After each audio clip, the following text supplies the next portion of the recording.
My name's Hillary. Nice to meet you. Nice to meet you as well.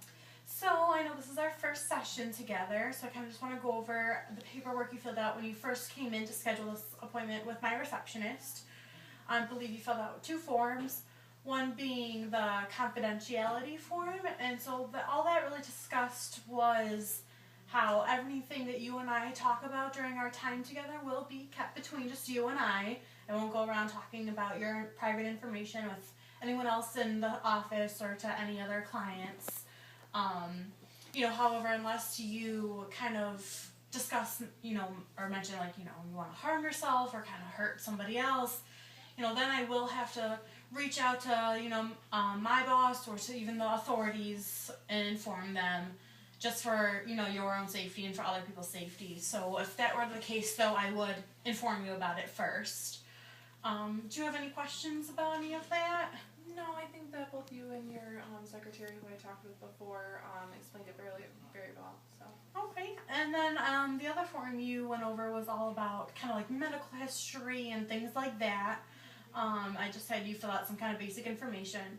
So first off, kind of like what brings you in exactly to see me today? I was in a long-term relationship for about 5 years, and I broke up with my boyfriend about a year ago, and we had been considering getting engaged, and it was just a very hard split, and since then it's been really hard for me. I've had a hard time getting motivated to go out and do things, and just feeling very down and depressed a lot of the time. Okay, have you had any previous experience with seeing or talking to any other therapists by chance? Right about a month after we had split up, I went in, consulted a therapist, and I was with her for about 2 months, but it just didn't work out. It was the style that she used, her approach, I guess, just didn't work well for me, and it didn't seem like it was helping much, so I ended up discontinuing working with her. Okay, so even though you weren't together for a long time, did she prescribe you any medication during your time together? She actually prescribed me one right away. I believe it was Cymbalta that I was on for the time that I was with her, but that as well discontinued once I was done with the therapy. Okay, so even though you weren't on it for very long, did you find any use or helpfulness from the Cymbalta? I didn't really see or feel like I really had any profound effects from it. I mean, there might have been little changes, but not that I was consciously aware of. Okay, so you mentioned that kind of the main reason that you've been feeling down and depressed is because of a breakup. Can you just kind of go in depth a little bit about it for me? Sure. I was in a relationship with a man for about 5 years. He had a son, and it was like we were a family, I was pretty much the mom, and I spent a lot of time with them, and cleaning and cooking and taking his son to games and everything, and it was just a very strong connection, I believe, to both of them, and going from having that and having all my time filled with them to being alone a lot of the time was very, very hard for me, and I think that's one of my big issues was going from that to how I am now, I guess. Yeah, any kind of breakup can be really hard, especially from being in a relationship for so long and feeling like a family, so I could only imagine. Do you have a good support system, like family and friends that you can go to when you're feeling down? I currently live with 2 roommates, and they're both very supportive of me and everything that I do, and they're always very willing to talk to me and to just listen to me when I need to cry or when I need to talk things out or give me advice when I need that too. They're just always very supportive and very open and understanding. I don't have much by the way of family here. They live a couple hours away, and because of the amount that I work and that I go to school, it's really hard for us to, for me to keep in touch with them and to have them be a really active support system. Right, but at least, like you said, you have your great roommates, which, that's gotta be really helpful. You said you worked.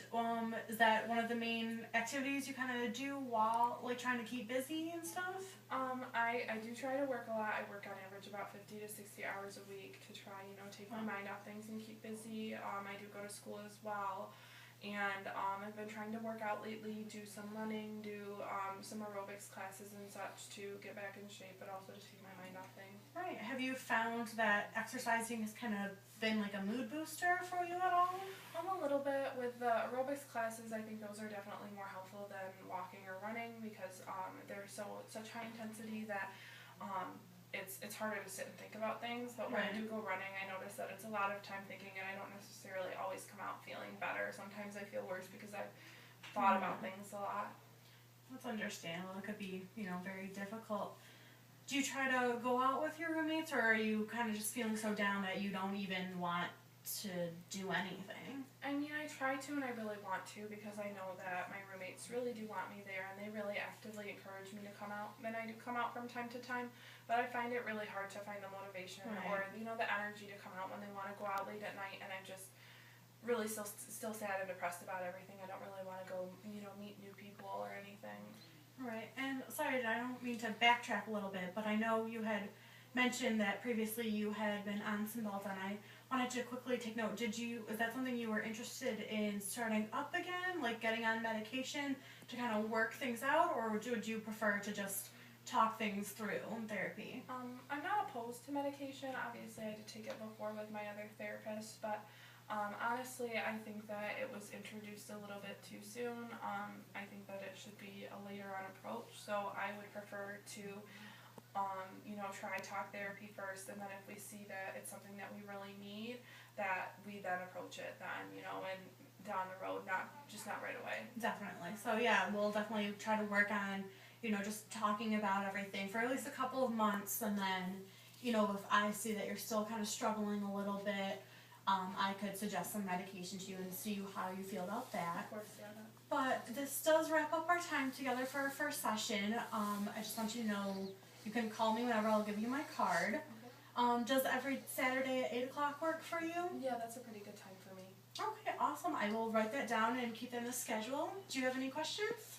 Nope. I think you've covered everything pretty well for me, and I'm open to contact you whenever. Okay, sounds good. You can call me whenever you need anything. Okay, awesome. Thank you, Samantha. Thank you.